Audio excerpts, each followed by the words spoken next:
স্বাধীনতাৰ পাছত প্ৰথমবাৰলৈ কংগ্ৰেছে অসম বিধানসভাত ইতিহাস ৰচিব। স্বাধীনতাৰ পিছত কংগ্ৰেছ দলটো মুছলিম লীগ নামেৰে যদিও কংগ্ৰেছ আচলতে মুছলিম লীগ হিচাপে পবিত্ৰ বিধানসভাত প্ৰতিষ্ঠা হ'ল। দেশ স্বাধীন হোৱাৰ পাছত প্ৰথমবাৰলৈ বিধানসভাত মিয়া হ'ব বিৰোধী দলৰ দলপতি। আমি তো মুছলমান বিধায়ক এজনহে দলপতি বিচাৰিছো। কংগ্ৰেছ হৈছে মিয়াৰ দল। কংগ্ৰেছ দলটোই মিয়া। কংগ্ৰেছৰ পৰিচয় হৈছে মিয়াৰ পৰিচয়। কংগ্ৰেছ দল এইবাৰ কংগ্ৰেছে 19খনকৈ আসন পাবলৈ সক্ষম হৈছে। কোনজন মিয়া বিধায়কক দলপতিৰ দায়িত্ব দিব গৌৰৱ গগৈয়ে? ৱাজেদ আলী চৌধুৰী নে জাকিৰ হুছেইন সিকদাৰ, ৰেকিবুদ্দিন আহমেদ নে AK ৰছিদ আলম?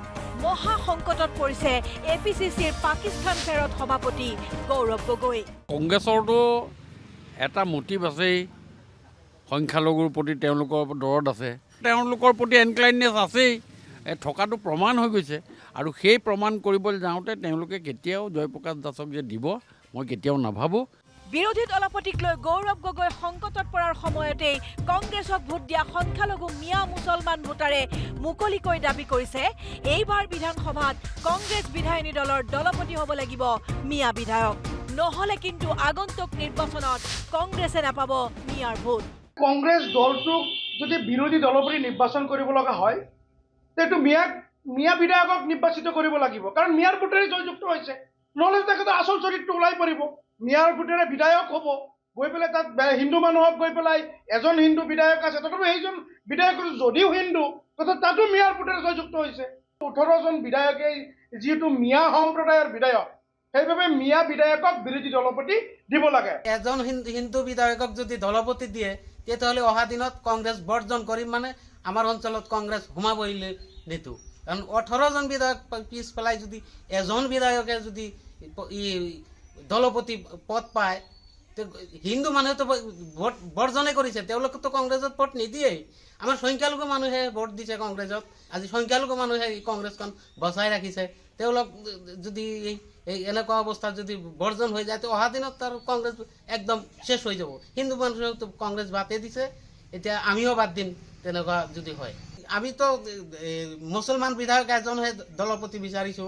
সংখ্যালঘু মিয়া ভোটাৰে APCCৰ সভাপতি গৌৰৱ গগৈক প্ৰশ্ন কৰিছে, বিধানসভালৈ নিৰ্বাচিত হৈ অহা 19জনৰ 18জনে মিয়া মুছলমান বিধায়ক। নাওবৈচাৰ পৰা জয়ী হৈ অহা বিধায়কজনো মিয়া ভোটাৰে বিধানসভালৈ পঠিয়াইছে।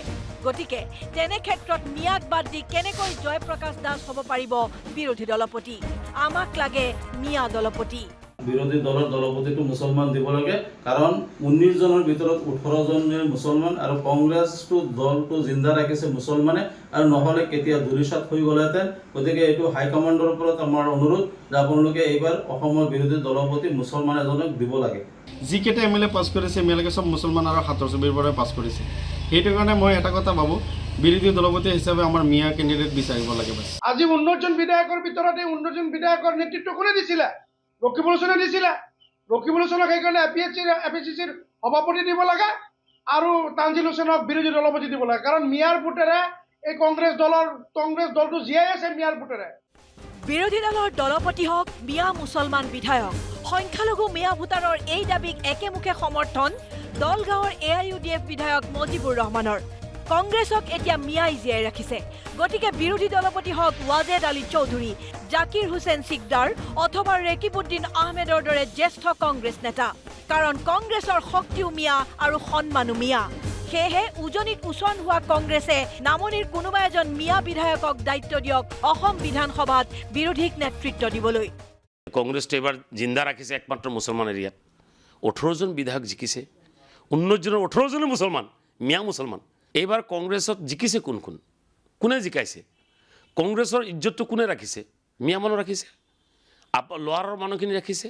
গতিকে লোৱাৰৰ মানুহৰ স্বাৰ্থৰ খাতিৰত, লোৱাৰৰ মানুহৰ আপোনাৰ ইজ্জতৰ খাতিৰত এইবাৰ কংগ্ৰেছে নিয়মমতে আপোনাৰ প্ৰাক্তন যিসকল ছিনিয়ৰ ব্যক্তি আছে, তাৰ ভিতৰত আছে আপোনাৰ ৱাজেদ আলী চৌধুৰী, প্ৰাক্তন মন্ত্ৰী, বৰ্তমানৰ বিধায়ক, আপোনাৰ ৰেকিবুদ্দিন চাপ এজন ছিনিয়ৰ বিধায়ক, আপোনাৰ জাকিৰ হুছেইন সিকদাৰ ডাঙৰীয়া ছিনিয়ৰ বিধায়ক, তেখেতসকলৰ মাজৰ পৰা হ'ব লাগে।